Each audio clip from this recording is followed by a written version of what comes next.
COVID-19 diagnostic tests may be delivering some inaccurate results. The FDA alert comes a day after a small study at NYU said the test could be missing nearly half of positive cases, but Abbott refuted the study's claims.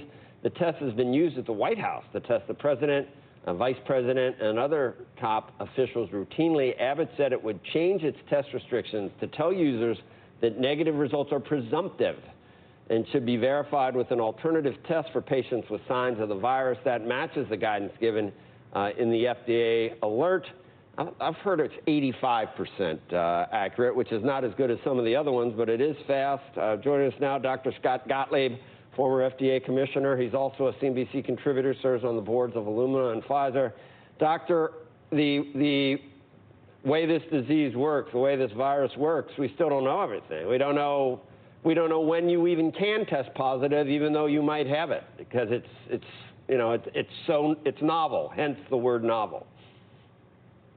Well, I think your 85% is probably about right. So the study is probably a little off in terms of the accuracy of this test. The test, what we say about this test is it has a high specificity, meaning if it says you have coronavirus, you do. So it's accurate in that regard.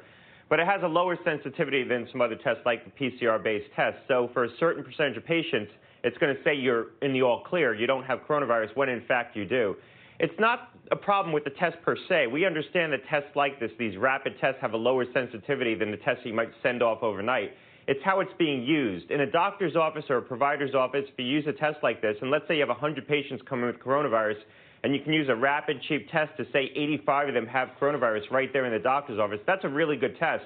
And then for the other 15 that you might suspect that they have the virus, but the test is negative, you'll know to send off a confirmatory test. And in fact, this machine is also used for flu and strep, and doctors use it that way. If a patient comes in with symptoms of strep throat, they test them, they don't have strep throat on this test, they'll send off a confirmatory test just to make sure that it's not a false negative.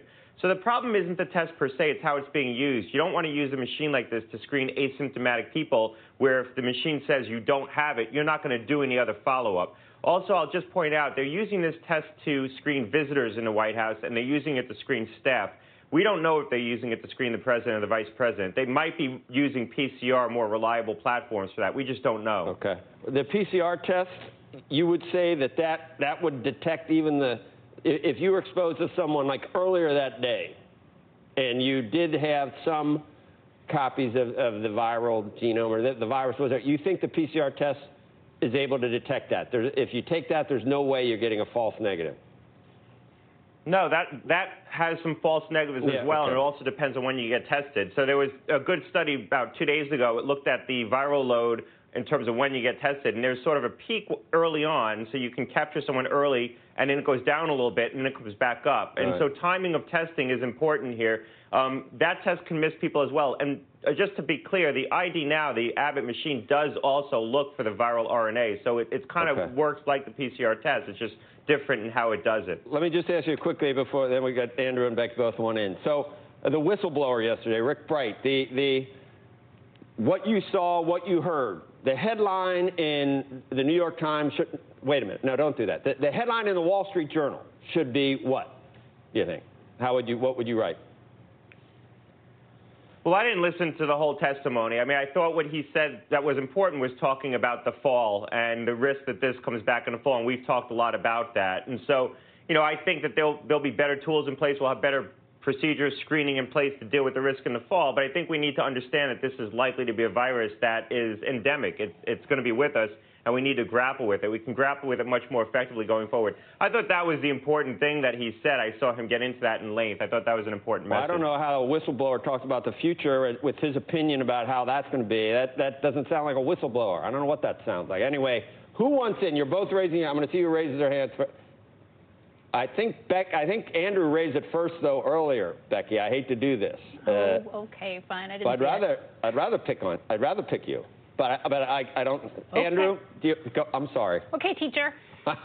Scott, I just wanted to talk to you about something that you wrote about recently involving mass testing that I don't think's gotten enough attention, and I'm hoping maybe you can explain it to our audience because I'm a little unclear about it. But you wrote about the idea that you might be able to do mass testing, 50 people, 100 people at a shot on a daily rotating basis, employees going to work.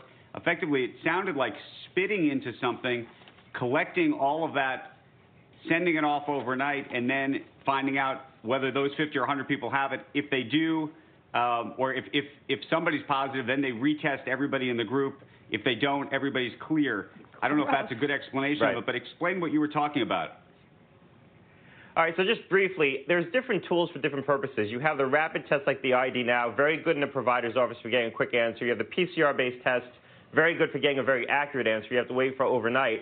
And then you have other platforms that are these high-throughput platforms that you could literally test thousands of people at simultaneously. And what you would do with those platforms, and this includes next-generation sequencing, so I'm on the board of Illumina, and they have this platform. But think of Boeing. Boeing wants to test their entire workforce. Let's say it's 10,000 people in a plant. What they might do is break those people into pools of 20 or 50 or 100, have people spit in tubes, test the pool. So you test 100 people at the same time, and then if you get a hit on a pool, then you go back and test everyone individually. But if you have a low index of suspicion in an asymptomatic population and you just want to use it for routine screening, you don't need to test everyone individually. You could test people in pools. The reason why next-generation sequencing is a good tool for this is that PCR looks for 2 amplicons. Next-generation sequencing could simultaneously look for 200 different parts on the virus.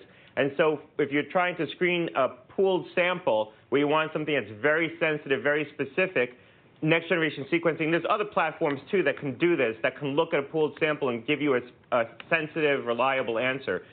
The point is that there's no one-size-fits-all test. I think the key is to trying to adapt the right technology to the right purpose. That's what we should be doing. So, for example, the ID Now isn't a good machine if you're screening an asymptomatic population and you want to be 100% accurate, like in the White House.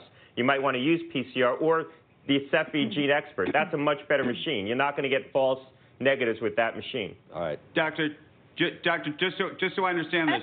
Andrew! I mean, that sounds kind of gross. You were such a hog. I'm sorry. And she was I just want to follow up so I understand. Does the spit get collected together? No, it's not like a spittoon. You wouldn't all be spitting in the same bucket. Everyone would give a sample, and then you'd pool the samples together. So a lab would pool all the samples together. You're not going to have one big bucket and ask everyone to spit when they're coming in. At least I hope not.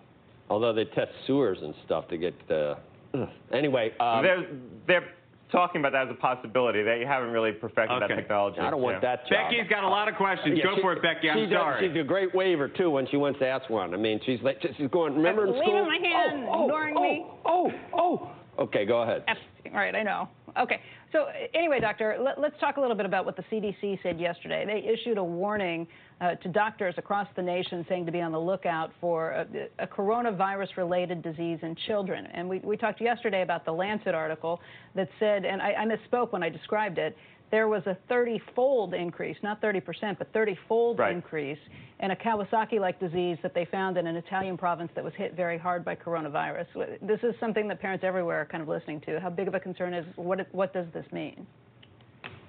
Well, look, this is a concern because I think that the accruing evidence is starting to show that there's a correlation between this syndrome and coronavirus, either active infection or it looks more likely that it's a late sequelae. So you recover from the infection and then you develop this. The study in Italy, which I think you quoted correctly yesterday, showed that in a town, they looked at the last 5 years, and in the 20 years leading up to the last month, in the 5 years leading up to the last month, they had 20 cases of this condition, and in the last month, they had 10.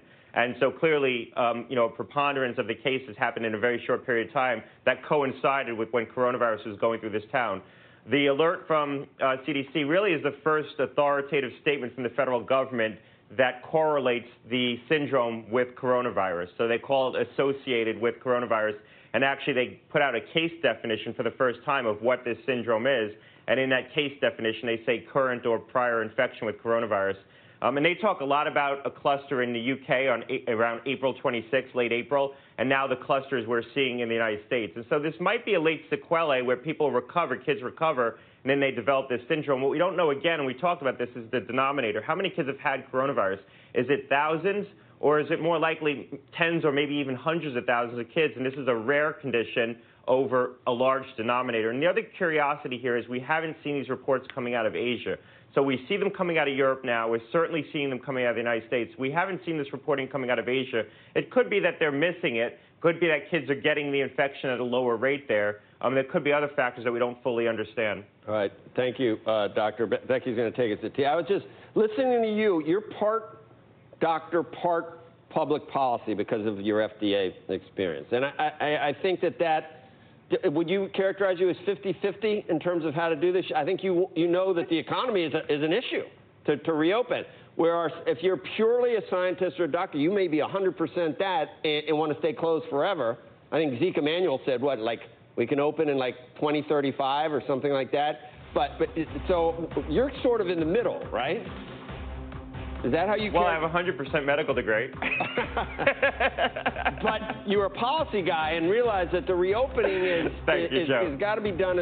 I agree. I think we get both from you rather than. And Dr. Fauci, I think he may err on the other side, which we need. We need both views, I think. Anyway, Becky, thanks, Scott. Wish I was at that house for the weekend. You can like go out in the woods. I put up a tent out there maybe and just, in the great outdoors. Just be careful of the bears. Anyway, see you later. Becky. Thanks, Mr. Cotter.